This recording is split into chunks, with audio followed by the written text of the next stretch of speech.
ನಮಸ್ಕಾರ ಪ್ರಿಯ ವೀಕ್ಷಕರೇ, actor Pedia with ಘನಿಗೆ ನಿಮ್ಗೆಲ್ಲರಿಗೂ ಹೃದಯಪೂರ್ವಕ ಸ್ವಾಗತ.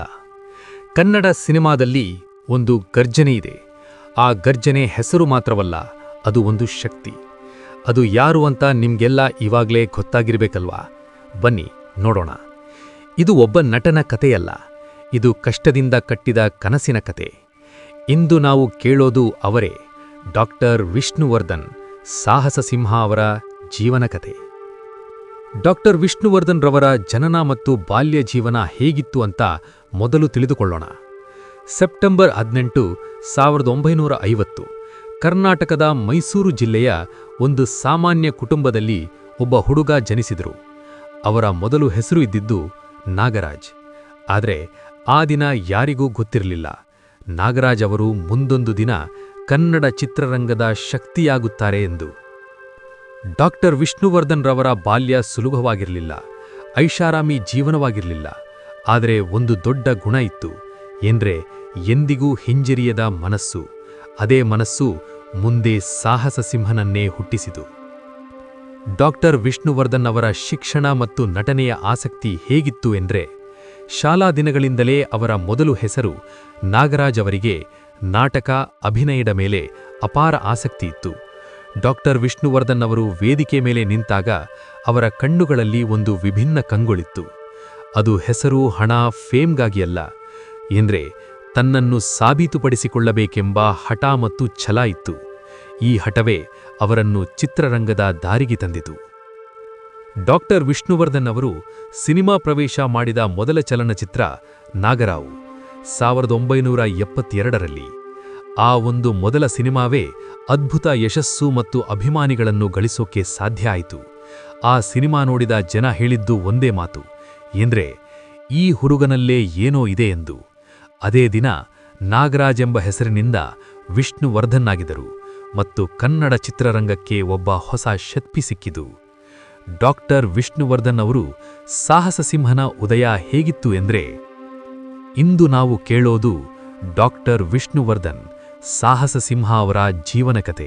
ಡಾಕ್ಟರ್ ವಿಷ್ಣುವರ್ಧನ್ ರವರ ಜನನ ಮತ್ತು ಬಾಲ್ಯ ಜೀವನ ಹೇಗಿತ್ತು ಅಂತ ಮೊದಲು ತಿಳಿದುಕೊಳ್ಳೋಣ. ಸೆಪ್ಟೆಂಬರ್ 18, 1950 ಕರ್ನಾಟಕದ ಮೈಸೂರು ಜಿಲ್ಲೆಯ ಒಂದು ಸಾಮಾನ್ಯ ಕುಟುಂಬದಲ್ಲಿ ಒಬ್ಬ ಹುಡುಗ ಜನಿಸಿದರು. ಅವರ ಮೊದಲು ಹೆಸರು ಇದ್ದಿದ್ದು ನಾಗರಾಜ್. ಆದರೆ ಆ ದಿನ ಯಾರಿಗೂ ಗೊತ್ತಿರಲಿಲ್ಲ, ನಾಗರಾಜ್ ಅವರು ಮುಂದೊಂದು ದಿನ ಕನ್ನಡ ಚಿತ್ರರಂಗದ ಶಕ್ತಿಯಾಗುತ್ತಾರೆ ಎಂದು. ಡಾಕ್ಟರ್ ವಿಷ್ಣುವರ್ಧನ್ ರವರ ಬಾಲ್ಯ ಸುಲಭವಾಗಿರಲಿಲ್ಲ, ಐಷಾರಾಮಿ ಜೀವನ ಯಾಗಿರಲಿಲ್ಲ. ಆದರೆ ಒಂದು ದೊಡ್ಡ ಗುಣ ಇತ್ತು, ಎಂದಿಗೂ ಹಿಂಜರಿಯದ ಮನಸ್ಸು. ಅದೇ ಮನಸ್ಸು ಮುಂದೆ ಸಾಹಸ ಸಿಂಹನನ್ನೇ ಹುಟ್ಟಿಸಿತು.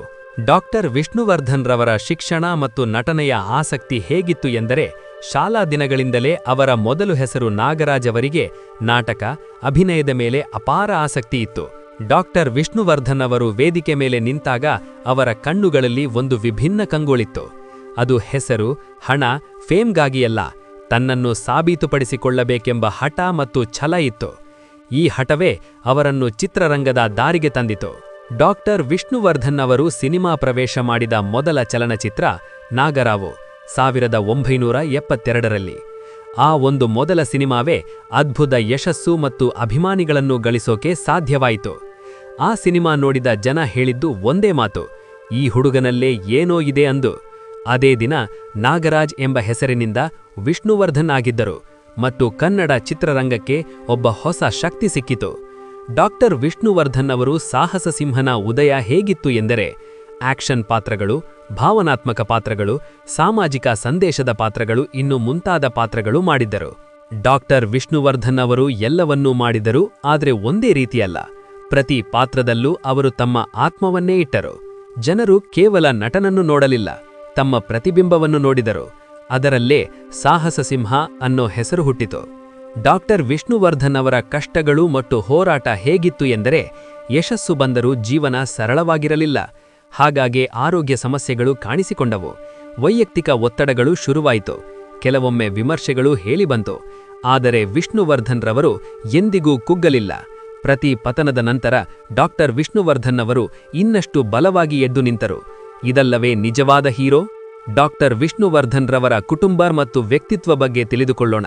ಪರದೆಯ ಮೇಲೆ ಅವರು ಉಗ್ರ ಸಿಂಹ, ಆದರೆ ಜೀವನದಲ್ಲಿ ಅವರು ತುಂಬಾ ಶಾಂತ ವ್ಯಕ್ತಿ.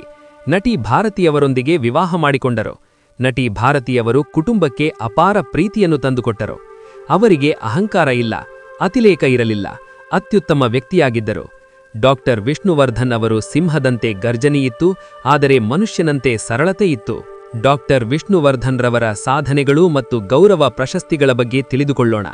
200ಕ್ಕೂ ಹೆಚ್ಚು ಸಿನಿಮಾಗಳು, ಅನೇಕ ಪಾತ್ರಗಳು ಮಾಡಿದ್ದರು, ಅಸಂಖ್ಯಾತ ಅಭಿಮಾನಿಗಳನ್ನು ಗಳಿಸಿದರು. ಕನ್ನಡ ಚಿತ್ರರಂಗಕ್ಕೆ ಅವರು ಕೊಟ್ಟ ಕೊಡುಗೆ ಅಮೂಲ್ಯ. ಅವರಿಗೆ ದೊರೆತ ಗೌರವ ಪ್ರಶಸ್ತಿಗಳು: ಕರ್ನಾಟಕ ರಾಜ್ಯ ಪ್ರಶಸ್ತಿ ಅನೇಕ ಬಾರಿ ದೊರೆತಿದೆ. ವಿವಿಧ ಚಲನಚಿತ್ರ ಸಂಘಟನೆಗಳ ಗೌರವ ಪ್ರಶಸ್ತಿಗಳು ದೊರೆತಿದೆ. ಜೀವಮಾನ ಸಾಧನೆ ಪ್ರಶಸ್ತಿಗಳು ದೊರೆತಿದೆ. ಆದರೆ ಇವೆಲ್ಲ ಪ್ರಶಸ್ತಿಗಿಂತ ದೊಡ್ಡದು ಅಭಿಮಾನಿಗಳ ಹೃದಯದ ಪ್ರೀತಿ ಗೆದ್ದಿದ್ದು. ಡಾಕ್ಟರ್ ವಿಷ್ಣುವರ್ಧನ್ರವರ ಅಂತಿಮ ದಿನಗಳು ಮತ್ತು ಪರಂಪರೆ ಹೇಗಿತ್ತು ಎಂದರೆ, ಡಿಸೆಂಬರ್ 30, 2009 ಕನ್ನಡ ನಾಡು ಮೌನಗೊಂಡ ದಿನ, ಅಭಿಮಾನಿಗಳು ಬೇಸರವಾದ ದಿನ. ಡಾಕ್ಟರ್ ವಿಷ್ಣುವರ್ಧನ್ರವರು ದೈಹಿಕವಾಗಿ ಈಗ ಇಲ್ಲ, ಆದರೆ ಅವರ ಶಕ್ತಿ ಇಂದಿಗೂ ಎಲ್ಲ ಅಭಿಮಾನಿಗಳ ಮನದಲ್ಲಿ ಜೀವಂತ, ಅಮರವಾಗಿ ಎಂದಿಗೂ ಇರುತ್ತಾರೆ. ಪ್ರತಿ ಡೈಲಾಗ್ನಲ್ಲಿ, ಪ್ರತಿ ದೃಶ್ಯದಲ್ಲಿ, ಪ್ರತಿ ಕನ್ನಡಿಗನ ಹೃದಯದಲ್ಲಿ ಸಾಹಸ ಸಿಂಹ ಎಂದಿಗೂ ಸಾಯುವುದಿಲ್ಲ. ನಮ್ಮೆಲ್ಲರ ಸಾಹಸ ಸಿಂಹನ ಕಥೆ ಹೇಗಿತ್ತು ಅಂತ ಕಮೆಂಟ್ ಮಾಡಿ ನಿಮ್ಮ ಅಭಿಪ್ರಾಯವನ್ನು. ಹಾಗೆ ಒಂದು ಲೈಕ್ ಮಾಡಿ. ಆಕ್ಟರ್ ಪೀಡಿಯಾ ವಿತ್ ಗಣಿ ಯೂಟ್ಯೂಬ್ಗೆ ಸಬ್ಸ್ಕ್ರೈಬ್ ಮಾಡಿ ಮತ್ತು ಈ ಕಥೆಯನ್ನು ಪ್ರತಿ ಕನ್ನಡಿಗನಿಗೂ ತಲುಪಿಸಿ. ಜೈ ಕರ್ನಾಟಕ, ಜೈ ಸಾಹಸ ಸಿಂಹ.